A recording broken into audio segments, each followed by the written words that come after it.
Hola, hola, ¿qué tal? Buenas noches, buenas tardes, bienvenidos. Y estamos aquí el día de hoy para poder tratar, poder abordar un tema muy importante y un tema que creo yo está de mucha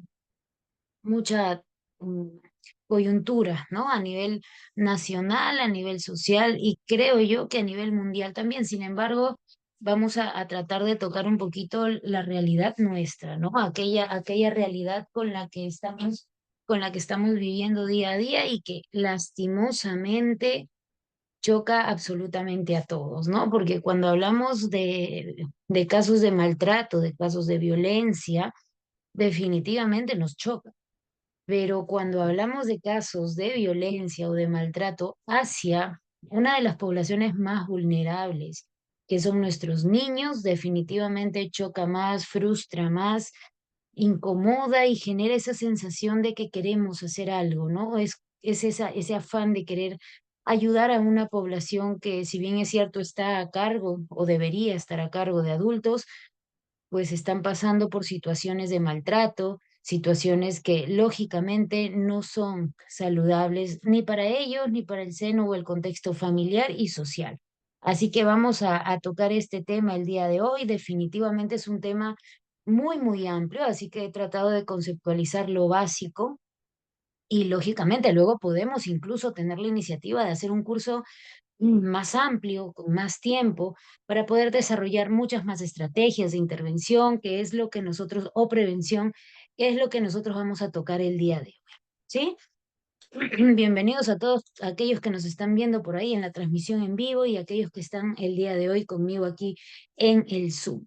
Bueno, me voy a presentar un poquito. Mi nombre es Nelly Mori, soy licenciada, colegiada ya en psicología, con un poquito más de 11 años de experiencia en el ámbito educativo, en el ámbito clínico y en el ámbito organizacional.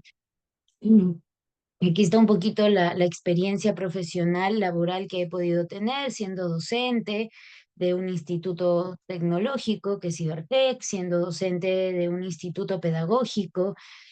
Tengo actualmente un consultorio. Éramos presencial, pero nos hemos vuelto virtual desde la pandemia y bueno, nos hemos quedado ya en esa modalidad, entre otras experiencias, ¿no? Laborales que he podido desarrollar a lo largo de mi carrera. Entonces, vamos arrancando ya porque tenemos poco tiempo y el tiempo es ingrato a veces. Como les mencionaba, es importante y lo que pretendemos es que tú conozcas un poquito más acerca de esta variable que es el maltrato infantil, enfocado en los niños. Pero no podemos conocer algo o pretender interactuar con esta dificultad, con esta problemática psicosocial, porque creo que lo es, eh, cuando no conocemos nuestra realidad.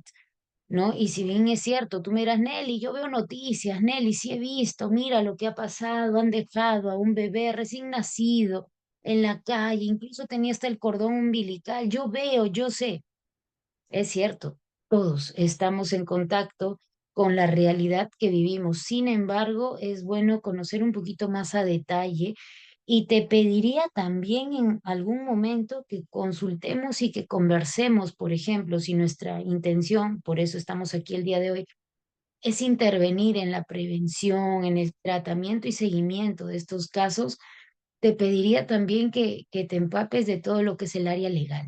Nelly, pero yo no voy a actuar, yo no soy abogado, ¿para qué? ¿Por qué? Porque en algún momento dentro de la intervención que tú tengas necesitarás este tipo de conocimientos, como por ejemplo, ¿no? El tema de, ok, ¿cómo acusamos o aquí ante quién puedo ir a hacer la denuncia?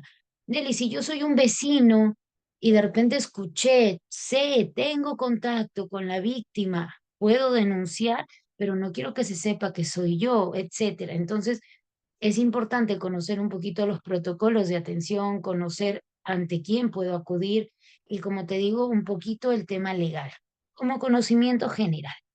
Entonces, mira, 2018 y 2019, años previos, digámoslo así, a lo que fue la pandemia, ¿no? Mira, para que te des cuenta y yo te invito a que veas las estadísticas quizás un poco más recientes, te vas a dar cuenta que hay un cambio y ese cambio no es muy favorable. ¿no? El tipo de violencia que han detectado en estas estadísticas, mira, económica, psicológica, física y sexual, que nosotros las vamos a definir dentro del día de hoy, pero mira, mira cómo ya se clasifican estos tipos de violencia y mira los números. Violencia psicológica es quizás la que más porcentaje se lleva. Y bueno, no hay que darle un premio, digámoslo así, a este porcentaje porque es desalentador, jamás no poder. ¿No? ¿Cuántos niños son lastimados diariamente a nivel emocional, a nivel psicológico? No le tocan ni un pelo, pero los lastiman a nivel psicológico y sabemos que muchas veces las palabras duelen más que un golpe. No estoy justificando el golpe o el castigo físico, ojo, solamente estamos haciendo una comparación. En porcentajes, miren el 2018, miren el 2019, Nelly, ¿por qué esa baja? Por ejemplo, en la violencia económica, por ejemplo, en la violencia psicológica, mira esa baja. ¿Cómo así? ¿Por qué? ¿Qué pasó? Ya. Recordemos que el 2019 empezó la pandemia, ¿no? Por decirlo de alguna forma, más fue 2020. Y es por eso que lo último quizás del año no se contó dentro de estas estadísticas. Pero yo sé, y tú me darás razón, que ya estando todos en casa, quizás estas cifras aumentaron un poco más. ¿No? Quizás estas cifras se movieron, pero lastimosamente no a favor, sino en contra de la situación. Así que es importante, como te decía, conocer nuestras cifras a nivel local, nacional, mundial también, así como, mira, por ejemplo, por aquí, este perfil de la víctima de casos atendidos. 46% de los atendidos ya había vivido más de un episodio, es lo que comúnmente pasa, ¿no? Es muy raro, digámoslo así, que se intervenga a la primera oportunidad que sucede un caso de violencia infantil o maltrato infantil. Normalmente las personas o los niños atendidos, y creo que esto surge a nivel de cualquier caso de violencia o maltrato, acuden no a la primera vez.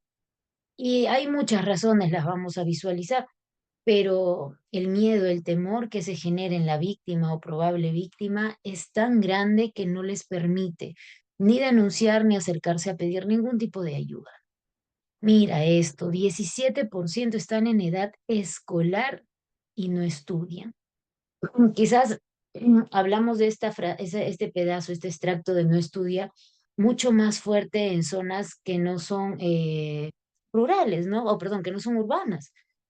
¿Por qué? Porque sabemos que nuestras costumbres, nuestras tradiciones muchas veces en sitios alejados nos lleva, por ejemplo, al tema del género.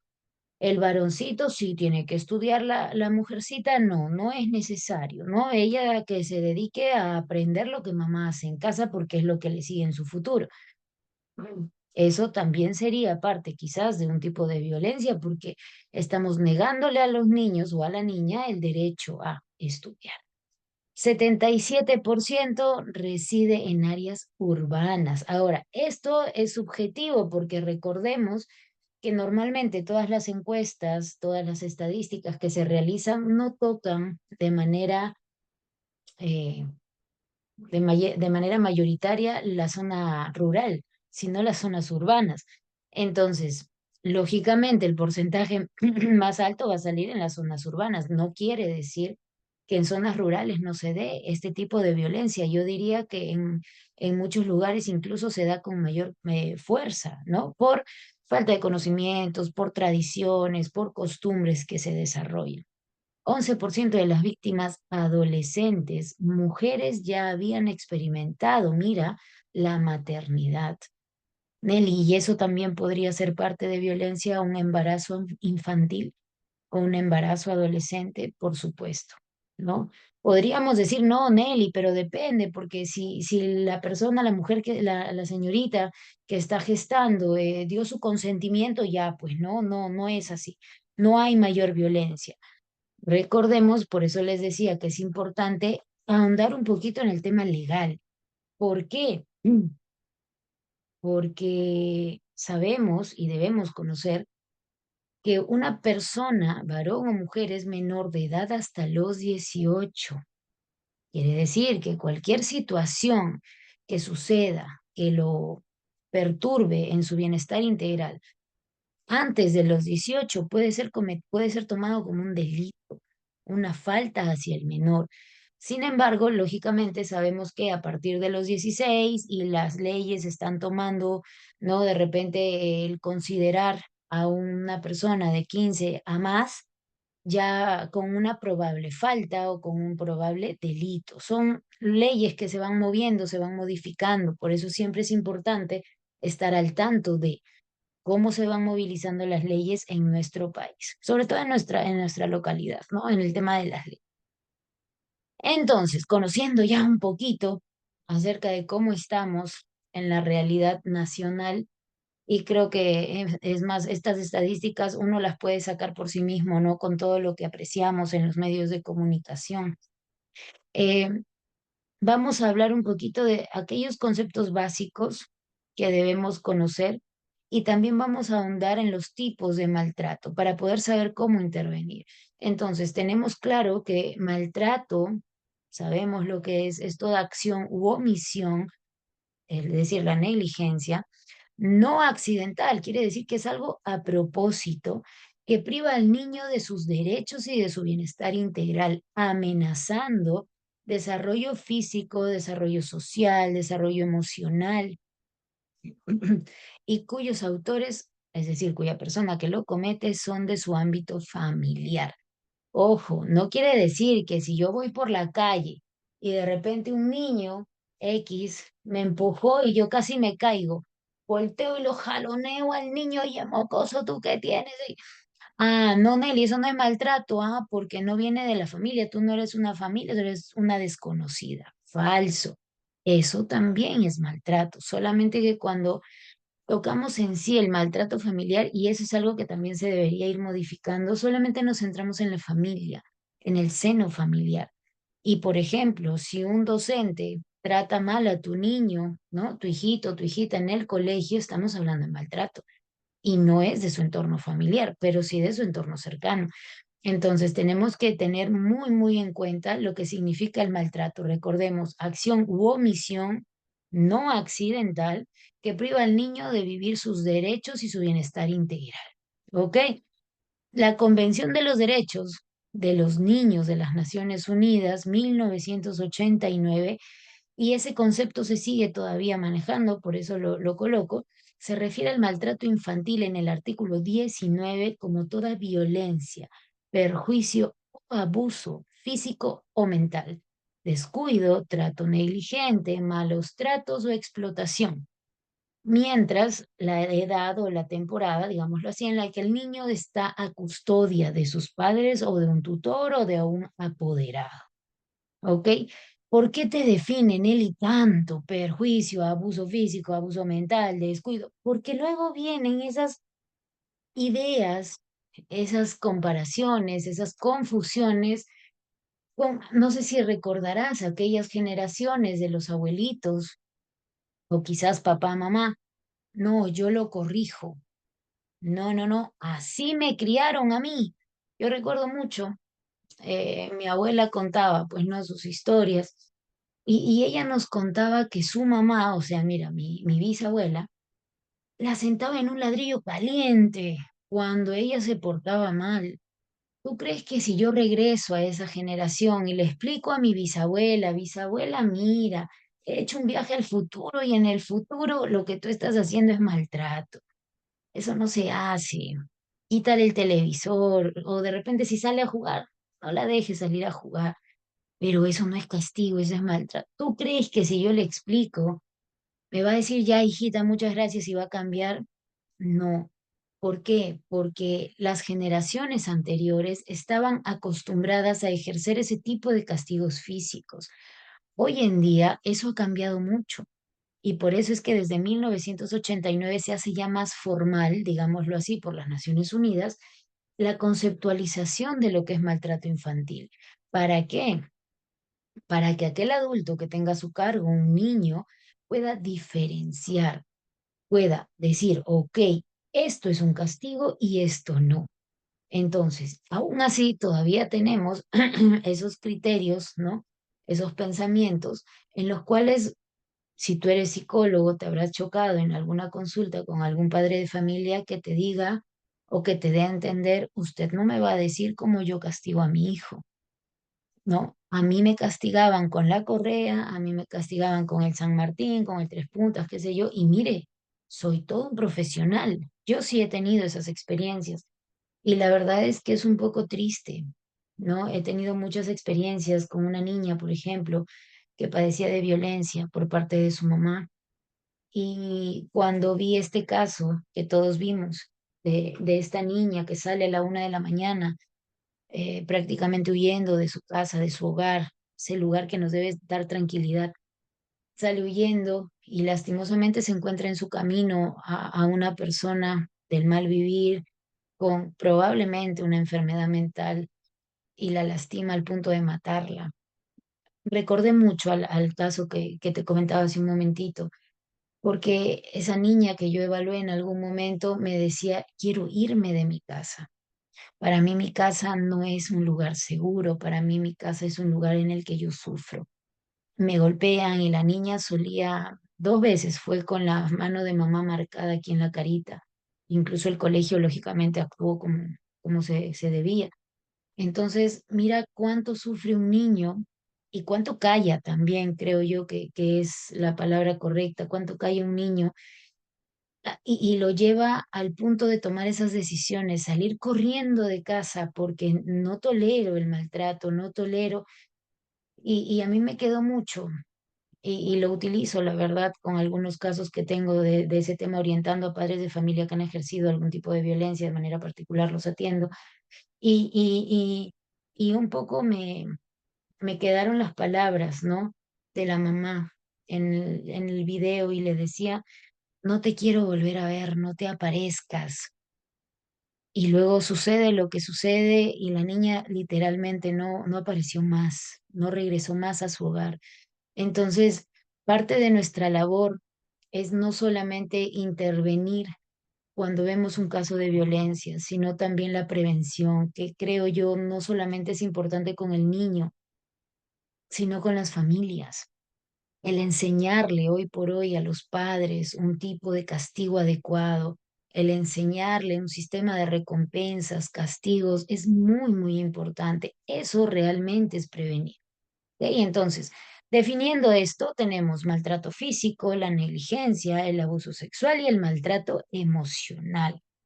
Como te decía, esto del trato o del maltrato hacia la infancia es un tema pues antiguo, digámoslo así, ¿no? Pero lo novedoso es que ahora los profesionales, por ejemplo, de la salud mental, eh, trabajando en equipo quizás con otras profesiones, podemos intervenir, podemos ayudar de forma mucho más óptima, mucho más efectiva y sobre eso tenemos que seguir avanzando.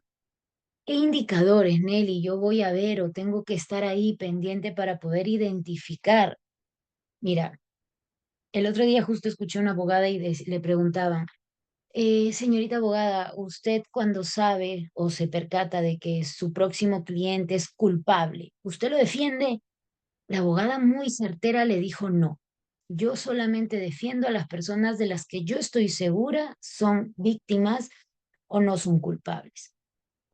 Por ejemplo, en el área de psicología, creo yo que estaríamos ejerciendo de mala manera nuestras funciones profesionales si escogemos. Ok, yo atiendo a la víctima, al victimario no. En algún momento, por ejemplo, en casos de violencia o en casos de maltrato infantil que se da en el hogar, en algún momento tú vas a trabajar con aquel papá que de repente le pegó a la niña o de repente venía tratándola, humillándola, y tú vas a tener que trabajar con ellos, porque como sistema la niña no mejorará si es que el sistema familiar no mejora. Entonces tenemos que estar abiertos y dispuestos a trabajar no solo con la víctima, sino también con el supuesto agresor o agresora. Identificar, digámoslo así, qué indicadores hay por parte de la víctima, por parte del supuesto agresor. Identificar a nivel personal cómo se ve la víctima, el perfil del agresor. A nivel familiar, cómo es que ha ido de repente cambiando la rutina, Si de repente hay actividades que antes se hacían y que ahora no. ¿Cómo está, por ejemplo, la víctima a nivel familiar? De repente ya no quiere compartir, de repente se aisló totalmente. Son indicadores que nos pueden aperturar un panorama. Ok, aquí está surgiendo maltrato infantil. A nivel comunitario y a nivel social. Por ejemplo, cuando nosotros evaluamos a niños, debemos ver, es muy necesario, el visualizar reporte de notas, el ver cómo le va en el colegio. El niño socializa, el niño se aísla, solamente de repente comparte con uno o dos amiguitos, o ya no comparte con nadie, o etc. de situaciones que es importantísimo que nosotros podamos conocer como información. Ahora, otros indicadores que son importantes y que van un poquito más destinados a observar a la víctima son estos. Lesiones, hablamos de maltrato físico y ahorita lo vamos a desgregar un poquito. Lesiones cutáneas, ¿no? En la piel, golpes, hematomas que pueden ser de intensidad grave, moderada. Y es más, incluso te sugiero que nosotros conozcamos, por ejemplo, a aquellas personas que estamos en el área de la psicología, cómo se maneja, por ejemplo, una cámara Gesell. Importantísimo que nosotros conozcamos. Me llegaba un caso hace meses, una niña, y la mamá me decía, ha pasado por un tema delicado, violencia sexual, y yo quiero que mi niña, porque ella está muy nerviosa, 14 años, mi niña está muy nerviosa, no sabe qué es la cámara G, se la ha buscado en internet y parece que la información se distorsionó y la asustó un poco. Entonces me decía, yo quiero solo una sesión en la que usted le pueda orientar. No qué es lo que tiene que decir, no cómo se tiene que portar, no, sino que usted le explique qué es una cámara GESEL para que ella se sienta tranquila. Entonces, es importantísimo que nosotros conozcamos también el procedimiento de otros profesionales o de otras instancias en base a la violencia o al maltrato infantil. ¿Ok? Erupciones, contusiones, que son los golpes, fracturas, por ahí, cuando hablamos de tema físico, las fracturas son constantes, son consecuentes. La dificultad, hablamos, por ejemplo, violencia sexual, dificultad para andar, para sentarse, dolor, picazón en la zona íntima, falta de higiene, retraso en el crecimiento. Mira cuántas o cuántos indicadores, cuántas alarmas, ¿no? Y el colegio, por ejemplo, si tú trabajas en un colegio, el colegio es uno de los lugares principales en los que tú te puedes dar cuenta, porque los niños asisten y ya ves un cambio. Por ejemplo, en la niña que te comentaba, si ella quizás hubiera faltado a clases toda una semana, yo no le hubiera visto la lesión. Y quizás el caso de maltrato hubiera pasado por agua caliente, por agua tibia, nadie hacía nada. Entonces, somos muy importantes en cuanto a, por ejemplo, el tema educativo, que tú no seas cómplice de, no, pero yo soy psicóloga educativa, yo no intervengo. Ahí estamos actuando de manera errónea, ¿ok? El retraso en el crecimiento, decíamos, manchas, por ejemplo, cuando hablamos de tema emocional, maltrato físico, maltrato sexual, esto genera nervios, ansiedad, temor, ¿no? Incluso pánico en la víctima. Y gracias a eso nosotros sabemos, conocemos los conceptos, ¿no? Enuresis, encopresis, que tiene que ver con el hecho de no controlar nuestros esfínteres. Y muchas veces esos temas suceden por miedo, ¿ok? Lesiones genitales o perianales, dolor en los genitales, hemorragia, la ropa interior rasgada o manchada, que lógicamente eso ya lo va a ver más la familia, ¿no? Que muchas veces por eso es que acuden a nosotros, ¿no? Licenciada, mire, he podido apreciar en mi hijo o en mi hija esto durante el último mes y ahí empieza la sospecha, porque son indicadores de que algo sucede con el menor. Llanto excesivo, irritabilidad, cambios bruscos de humor, agitación. Nelly, pero todo eso entonces lo tiene que detectar la familia.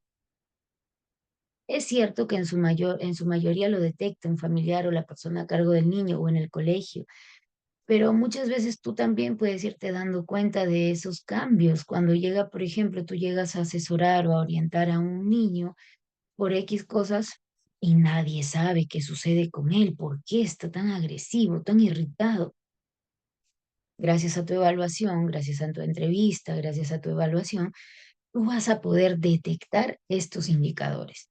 Y si lógicamente tú ves estos indicadores, es porque algo está sucediendo con el menor, ¿no? Mira, regresión, por ejemplo, enuresis, como te mencionaba, la irritabilidad, cambios en el tema de su sueño, o duerme demasiado, o no puede dormir, no concilia el sueño, cambios en la alimentación, incluso en algunos hay un tema de la dismorfia corporal, en algunos casos se ha podido ver eso, miedo, tristeza, aislamiento.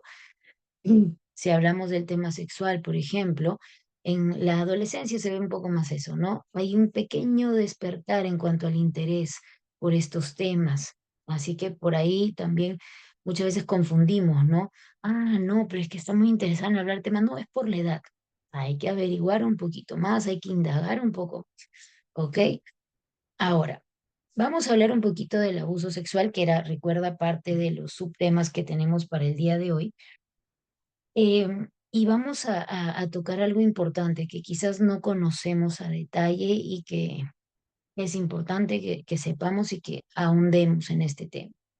Para empezar, sabemos que todo abuso sexual afecta no a corto plazo, no solo a corto plazo a un niño, sino a mediano y largo plazo. Y te diría que muchos de los casos que vemos que ya son muy adultos, todavía les sigue chocando, todavía es un tema no superado a un 100%. Así que quizás el abuso sexual es uno de los más graves, ¿no? Y no le quitamos, lógicamente, importancia a los otros. Pero en el caso del abuso sexual, por ejemplo, infantil, hay un concepto y que es importante que conozcamos, y es la indemnidad sexual. Nelly, ¿qué es? Eso nunca lo he escuchado, es una palabra nueva. Vas a tener las diapositivas, pero tómale capturita para que averigües, indagues, te capacites un poquito más en este tema. Y si lo conoces, explóralo mucho más. La indemnidad sexual es un derecho que tiene todo niño, toda persona cuando es niño tiene este derecho. Si, por ejemplo, imagínate tú, un adolescente 16 años, vamos a poner. Tiene un hermanito de 7 años. Entonces, en parte a su curiosidad, digámoslo así, a su despertar sexual, el de 16 empieza a ver pornografía. El de 7 está jugando. Él está en su mundo, en su juego, sus carritos, qué sé yo. De pronto el hermano mayor lo llama, Juan, mira, mira, esto hacen los adultos, mira. Ahí se está violando el derecho a la indemnidad sexual del menor de 7 años. ¿Por qué? Porque este derecho a la indemnidad sexual significa que el niño crecerá, conocerá todos los conceptos de acuerdo a la sexualidad, pero explicados a la manera correcta, de manera natural, es decir, aquella frase que muchos adultos le decimos al niño. Te voy a explicar más adelante porque ahora todavía estás pequeño, ¿no? En algún momento lo hemos dicho quizás o lo hemos escuchado.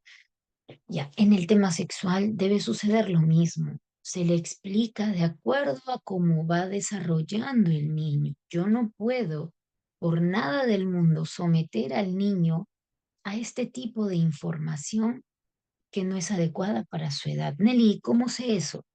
Recordemos, los niños van preguntando, de acuerdo, por ejemplo, a lo que nos enseñan en el colegio. Si yo tengo 4 o 5 años, me enseñarán varón, mujer. Si yo tengo 10, me enseñarán un poco las diferencias entre varón y mujer. Si yo tengo 15, me enseñarán sobre cómo se reproduce el varón, la mujer, etc. Si te das cuenta, hay una secuencia. Entonces, nosotros, los adultos, por nada deberíamos de bloquear este derecho de todo niño, ¿no? La indemnidad sexual, el desarrollo de la sexualidad en el ser humano es un proceso, es gradual. No quiere decir que de repente, no, yo soy open mind, mi hijo, y te lo comento a título personal. Mi niño tiene 11 años, es muy madurito en muchos aspectos. Y si tú le preguntas sobre muchos temas a nivel sexual, él te lo responde, pero justamente es porque cada uno, ¿cierto?, conoce a su niño y sabe hasta dónde, te explico. porque te conozco y sé que te puede afectar, sé que te puede lastimar, sé que... Entonces, ahí no se está violando el derecho de la indemnidad sexual. Sin embargo, si yo vuelo con las explicaciones o si yo vuelo con lo que le muestro, estaría violando este derecho del niño. Y eso es parte de abuso sexual también. Ojo, recordemos, Nelly, Nelly, no, estás mal. A ver, hasta ahí te veo, porque estás muy mal, tu información está mal. Abuso sexual es lo que sale en la televisión, ¿no? Cuando de repente el monstruo de la bicicleta abusó sexualmente de la niña y luego la mató. Eso es abuso sexual. Ojo, recordemos, abuso sexual no es solamente el llevar a cabo el acto sexual con un niño. Hay muchas otras formas de abuso sexual y parte del abuso sexual también es esta, el violentar el derecho a la indemnidad sexual que tiene el niño, ¿ok? Ahora, según la UNICEF, por ejemplo, el abuso sexual infantil es un grave problema de salud pública.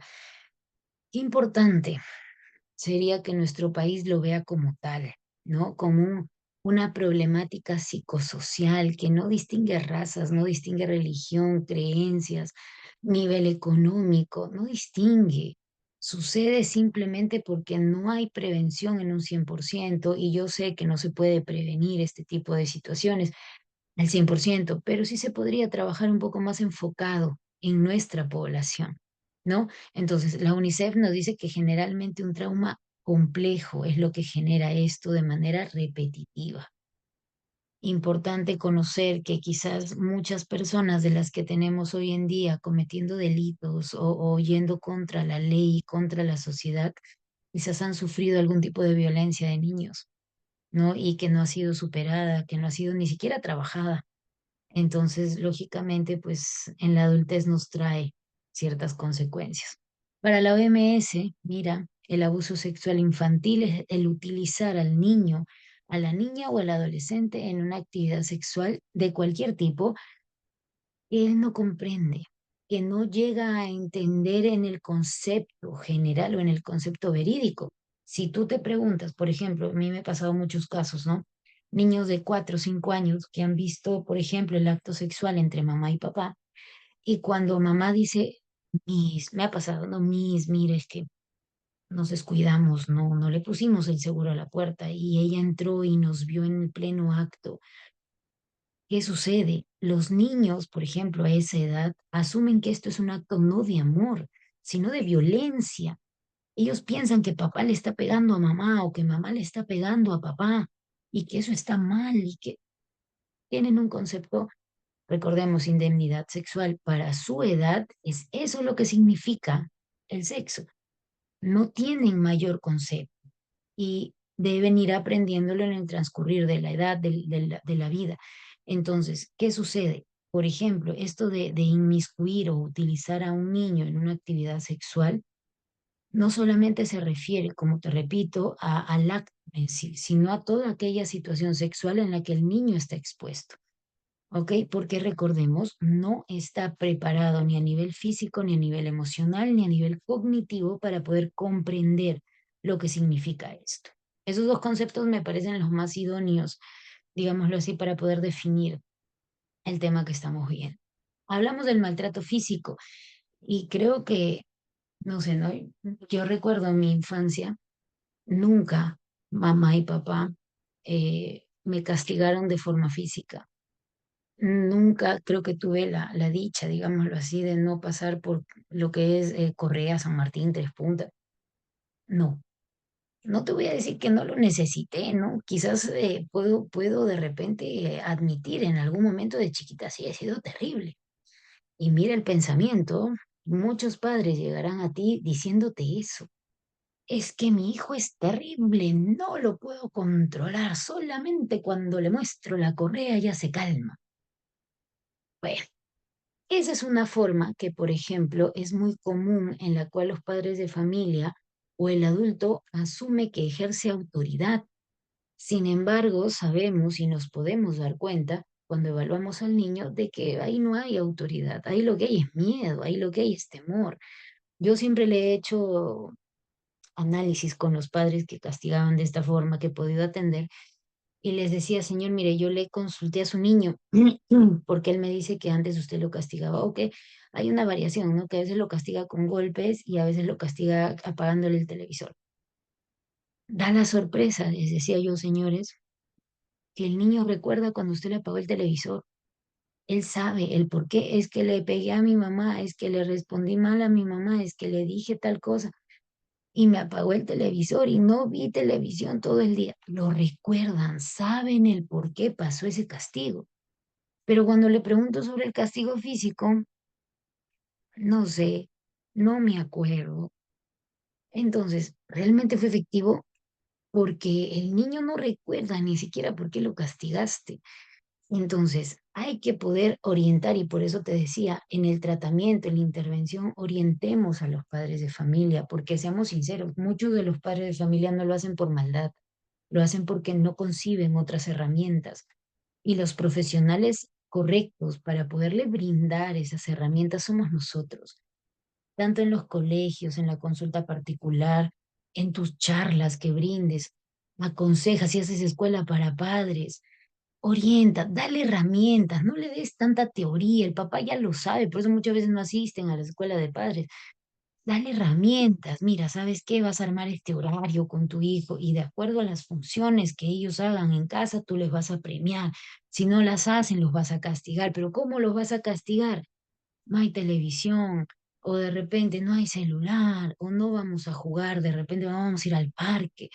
Dale herramientas para que ellos reemplacen el castigo físico porque, como te digo, y hoy en día los niños saben esto.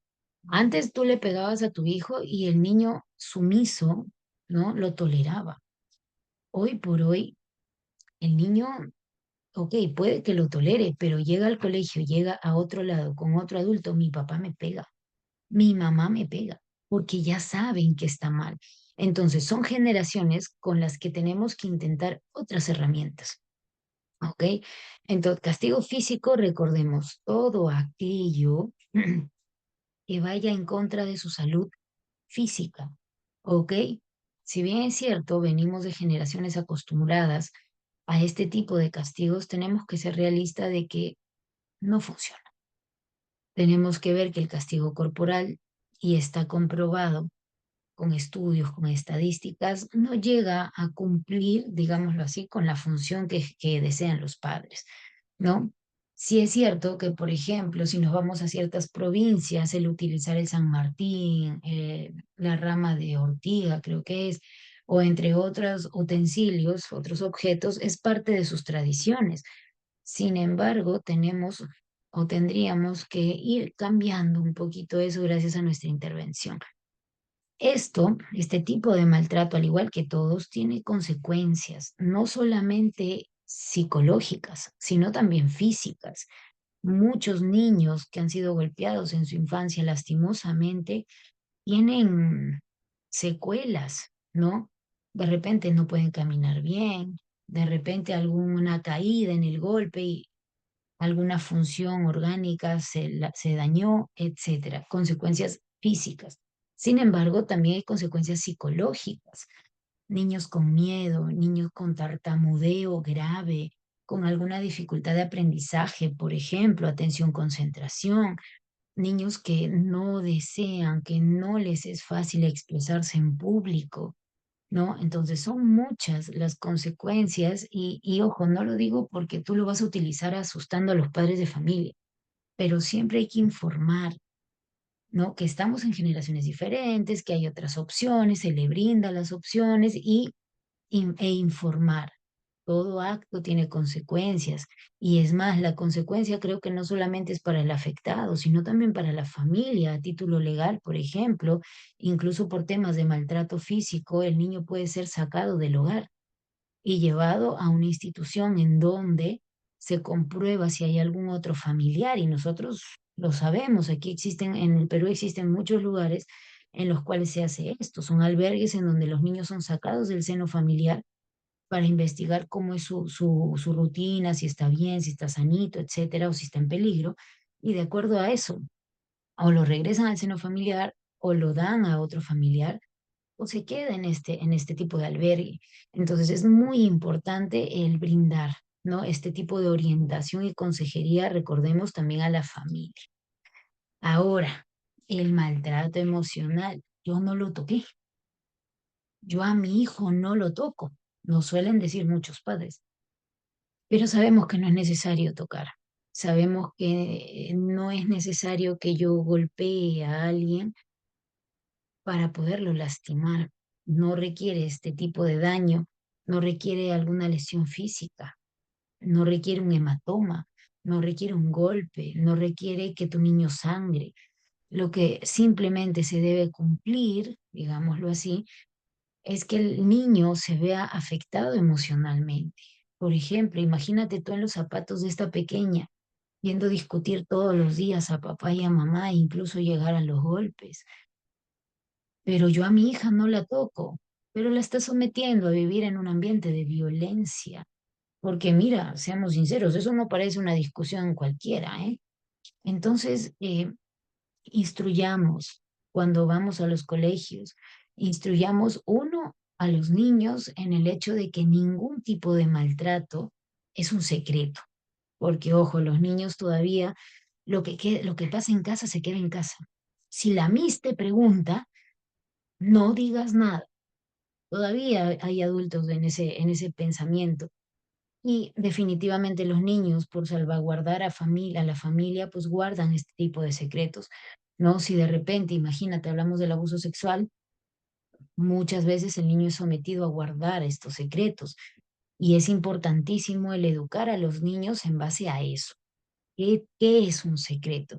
Si mamá está de cumpleaños, por ejemplo, y le van a hacer una fiesta, o una fiesta sorpresa, guardemos el secreto. Pero si alguien te lastima, si alguien te daña, si alguien te grita, si alguien te trata mal, eso no puede por nada del mundo ser un secreto. Hay que orientarlos desde pequeños y créanme que funciona. ¿Ok? Entonces, rechazo, abandono, explotación, la exposición a algún tipo de violencia, de repente intrafamiliar, constituyen parte de lo que es el maltrato psicológico o maltrato emocional. ¿Ok? Mira las categorías, por ejemplo, de este tipo de maltrato. Como decíamos, rechazo, aislamiento, asustar, aterrorizar, ay, ay, ay, ignorarla o corromperla. Mira, yo recuerdo una paciente, una señora me comentó una vez a su hijito de 5 años, la profesora era bastante inquieto, pero manejable, creo yo. La profesora lo asustaba los primeros meses del año con llevarlo al aula de 2 años. El niño entró bien al colegio, se adaptó rápido y quizás generó confianza tan rápido que se empezó a portar un poquito negativo. Era tosco al jugar y bueno, a veces pues interrumpía la clase. Entonces la Miss tomó la decisión de empezar a asustarlo, amenazarlo con el hecho de cambiarlo al salón a 2 años. Cierto día,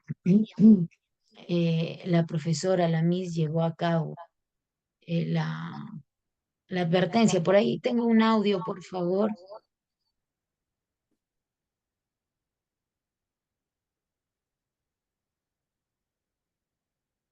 si pudieran apagar su audio, por favor, chicos.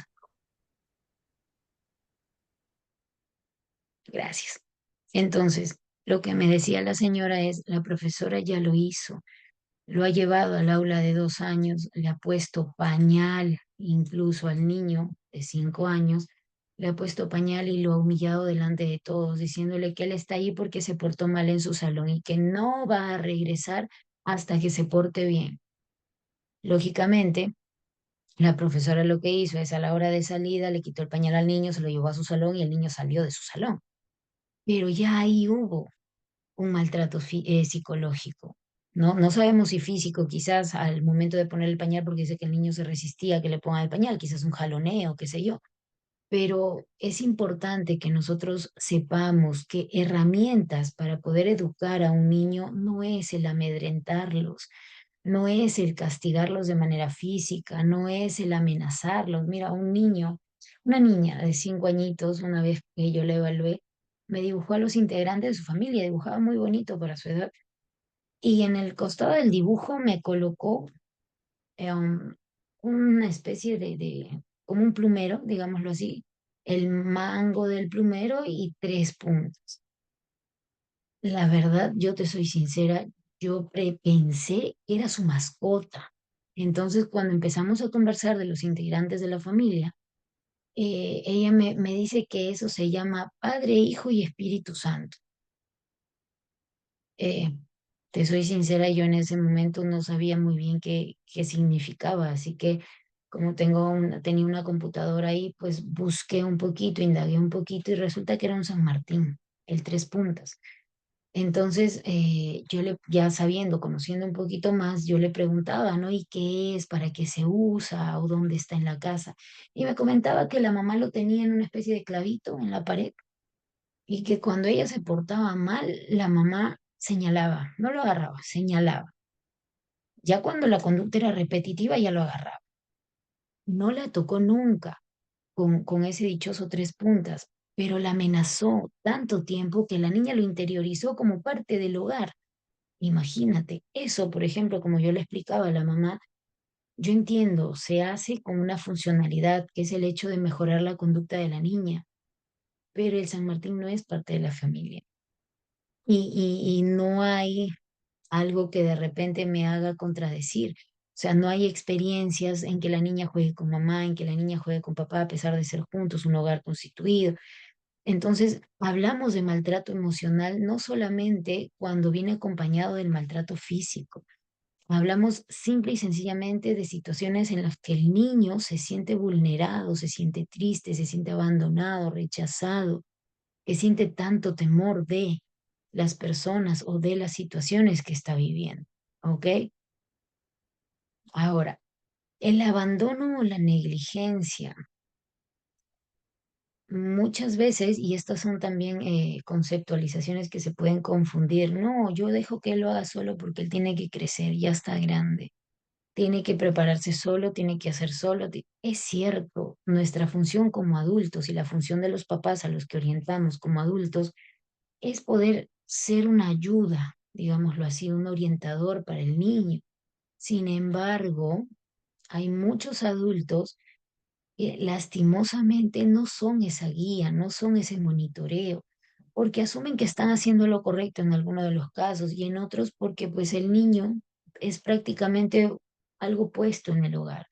No es alguien que necesita para ellos, no es alguien que necesita orientación, que necesita monitoreo. No, no, no. El niño crece solo, avanza solo y a lo que pueda. Ahí estamos hablando de prácticamente un abandono. Cuando, por ejemplo, trabajamos en un colegio importante, veamos qué loncheras llevan nuestros niños, veamos cómo asisten al colegio, a hacer, de repente no las haces tú, ¿no? Pero fomentar campañas, por ejemplo, de pediculosis, ver si los niñitos están con piojitos, Nelly, pero eso es normal, claro, es normal, pero si nosotros, por ejemplo, detectamos en el colegio donde yo trabajaba, pasaba eso, se hacían este tipo de campañas, ok, y si tú veías, al padre de familia, uy, sí, señor, mire, señor padre de familia, su niño presenta, ¿no?, a hacer la limpieza. A la semana siguiente ese niño ya no tenía nada. Ok, hay un monitoreo. Pero ¿qué pasa si yo una semana lo reviso? Tiene, a la siguiente tiene, a la siguiente tiene, a la siguiente. Hay un descuido, hay un abandono, hay una negligencia, porque sabemos que esto puede afectar en la salud física. Entonces, es importante que lugares como colegios, lugares como postas, lugares como centros de salud hagan campañas en donde se concientice, número uno, de la responsabilidad que tiene un adulto al tener un niño en casa y número dos, como te mencionaba hace un momento, darle estrategias, ¿no? ¿Para qué? Para que de repente el adulto sepa cómo alimentar, sepa que de repente su niño no es que necesite dulce, dulce, dulce, pero está comiendo, está bien alimentado. No, necesita comida nutritiva, necesita estar bien, tener sus cuidados médicos. Por ejemplo, el tema de la educación. ¿Cuántos niños vemos en la calle y no estudian?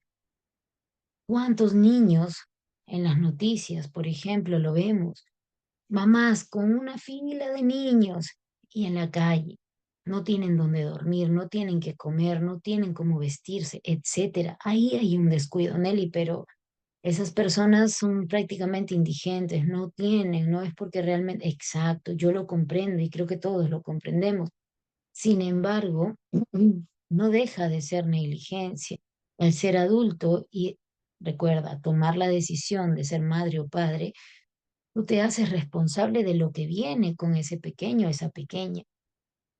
Como te decía, cuidados médicos, como te decía, tema educativo, tema de repente las necesidades que hay que cubrir en general de estos niños, ¿ok? Igual en el colegio, como te decía, te puedes dar cuenta si tú trabajas en un colegio de qué niños están en situación de abandono o negligencia.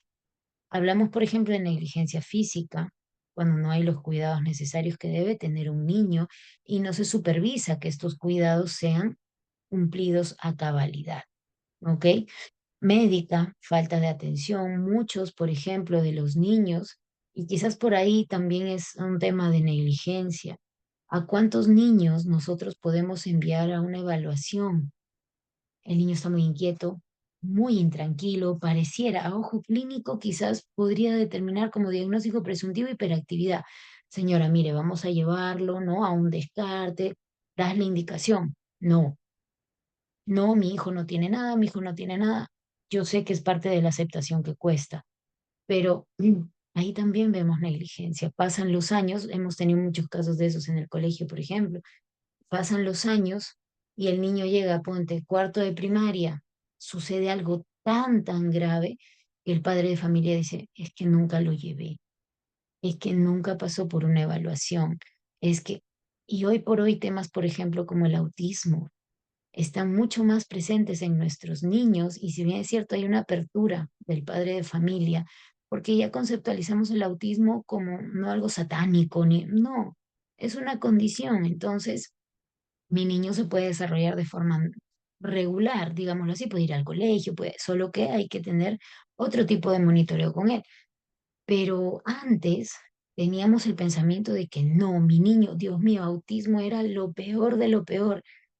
Y lógicamente no había un monitoreo, no había prevención, no había seguimiento por parte de los profesionales hacia los pequeños, ¿no? Entonces, eso también, por ejemplo, es parte de lo que podemos considerar como negligencia, quizás no abandono, pero sí negligencia.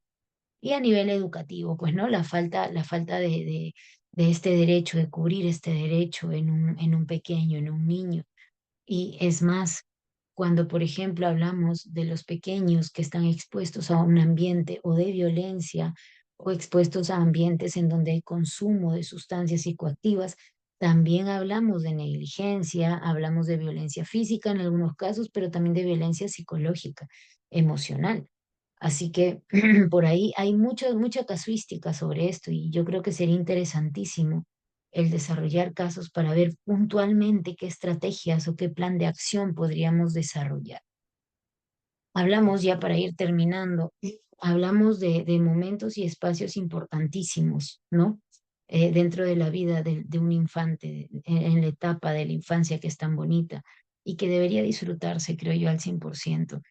Y hablamos de la escuela, en donde se pueden desarrollar actividades preventivas, generar grupos, por ejemplo, psicoeducativos, y en donde el acompañamiento debe ser constante. Si tú trabajas con docentes, capacítalos en esta área y hazles saber, no vas a solucionar como docente que mamá o papá deje de pegarle a su niño, por ejemplo, pero si tú intervienes, créeme que ese padre que es violento, que esa madre que es violenta, pensará un poco antes de, porque sabe que su niño no está solo, porque sabe que por parte de el colegio hay preocupación, hay un acompañamiento y mucho más cuando son detectados. He visto mucho docente que se asusta y dice, no, no, no, yo no voy a meterme en eso, yo no sé nada, yo no vi nada, yo no. Entendemos el temor, pero imagínate si tú de adulto tienes ese temor, ¿cómo se sentirá un niño solo? Entonces, siempre es bueno que seamos un acompañamiento constante, sea de un centro de salud, te repito, si tu atención es particular, si eres psicólogo o dentro de un colegio, ¿no? El desarrollar actividades preventivas, como te mencionaba, no solamente en la labor del alumno, es decir, no solo enfocados en el alumno, que también es importante. Por ejemplo, si hablamos de maltrato sexual, el enseñarle a los niños el cuidado de su cuerpo, las partes íntimas, el tema de las caricias incorrectas, el tema de los secretos, por ejemplo. Es importante desde pequeños. Generar grupos psicoeducativos en donde de repente, de acuerdo a las edades, podamos acompañar, ¿no? Tanto a las personas adultas, es decir, a los padres de familia, como a los niños, en este proceso en el cual van creciendo y van aprendiendo diversidad de temas en cuanto a su desarrollo en general. Lógicamente, aquí también, como te decía, hay que tocar a los padres, porque un niño no avanza solo, un niño avanza con el apoyo y con el monitoreo de ellos, ¿sí? Ahora, hablamos de la intervención en cuanto a las familias y siempre es importante que nosotros sepamos en cualquiera de los tipos de abuso, quizás más en uno que en otro, pero es importante saber dónde sucede, quién lo ejerce o quién es el agresor, cuándo sucede, la relación que se generó con el agresor, de repente si habían más personas en el lugar. Nelly, ¿cómo abordo yo ese tema? Recuerda que nuestra ética como psicólogos, por ejemplo, no nos permite revictimizar. ¿A qué voy? Sabemos que una persona en cualquiera de las edades, pero más en un infante, que pasa por violencia, va a tener sueños, va a tener pesadillas, va a tener muchas situaciones que lo van a poner vulnerable. Lo que nosotros debemos evitar es la revictimización. ¿En qué sentido? En que, por ejemplo, si estamos en un colegio y un niño ha sido víctima de maltrato, no puede preguntarle todo el mundo. Tiene que ser la persona idónea, el profesional de psicología quizás, que haga las preguntas lógicamente correctas, en el momento correcto, con mucho tino, para no revictimizar, es decir, para que la persona o el niño no vuelva a pasar por todos los recuerdos, por todas las sensaciones, las emociones que ha vivido dentro del momento de violencia o de maltrato. Eso sí hay que tenerlo muy en cuenta porque estaríamos yendo contra nuestra ética profesional, ¿ok? La contención que nosotros le damos a la familia también es importante. Ojo, por más que dentro del seno familiar esté el agresor, hay que brindar contención familiar, que la familia se sienta apoyada, que la familia sienta que hay alguien que los está ayudando y que los orientará, los monitoreará también para poder salir de esta situación de maltrato. Y lógicamente tomar medidas que sean saludables, ¿ok? Por ejemplo, cuando hablamos de abuso sexual es un poquito más delicada la situación y quizás hay que tomar más información, ¿no? Como por ejemplo, dónde sucede la situación, si de repente han habido consecuencias a nivel familiar. Ojo, toda esta información nosotros la vamos a tomar de la familia o de algún adulto que sea nuestro referente. El niño también puede brindar información, pero hay que tener, como te decía, mucho cuidado con lo que es la revictimización, ¿ok? La entrevista, por ejemplo, a la familia, tiene que darse en un lugar en donde la familia se sienta en confianza. Recordemos que para nosotros herramientas importantísimas, el rapport, la empatía, la famosísima catarsis, que en algún momento la familia va a votar absolutamente todo, el niño va a votar absolutamente todo, y nosotros, más allá de juzgar, tenemos que ser quienes escuchan, somos el soporte, ¿ok? ¿Qué debemos tomar en cuenta entonces en cuanto al tratamiento? Temas o puntos como intensidad, el tipo de maltrato que se ha dado, edad de la persona que ha sido agredida, edad de la persona que agredió, el tema de la duración en cuanto a una constante en el tiempo, ¿no? La composición familiar también es importante, ciertos rasgos o características del niño o la niña, al igual que características a nivel familiar o a nivel social, es decir, el círculo social que tiene el niño o la, ¿no? Recordemos que tú como parte del equipo que va a ayudar, que va a contribuir con el bienestar del niño, debes estar siempre abierto a incluso tomar la importancia de esos momentos de silencio que tiene el niño. No, pero es que él no habla, entonces, ¿cómo lo ayudo? Recordemos, el niño ha pasado por situaciones de maltrato y parte de la terapia, parte del tratamiento va a ser esos momentos en los que el niño no desea hablar, no contribuya con las sesiones. Para eso, nuestra labor como psicólogos o como profesionales es poder ayudar, contribuir a que poco a poco este nivel de confianza se dé entre el niño y el evaluador, ¿ok? O el entrevistador. Ahora, ya para terminar, mira aquí tres dimensiones importantes: cognitiva o cognitiva, conductual y emocional. Normalmente el niño se verá afectado en estas tres dimensiones y son dimensiones que tú debes tomar en cuenta para cuando realizas la intervención. Un niño, por ejemplo, acude con mamá porque ha sido víctima de algún tipo de violencia, pueden acudir al CEM, Centro de Emergencia Mujer, que está presente en todas las comisarías o debería estar presente en todas las comisarías. Entonces, ¿cómo lo abordo? Primero veamos a nivel de daño cómo está en estas tres dimensiones. Recordemos, te mencionaba, ver el tema académico también es importante. Entonces, esto nos puede ayudar a nosotros a ver un plan de acción.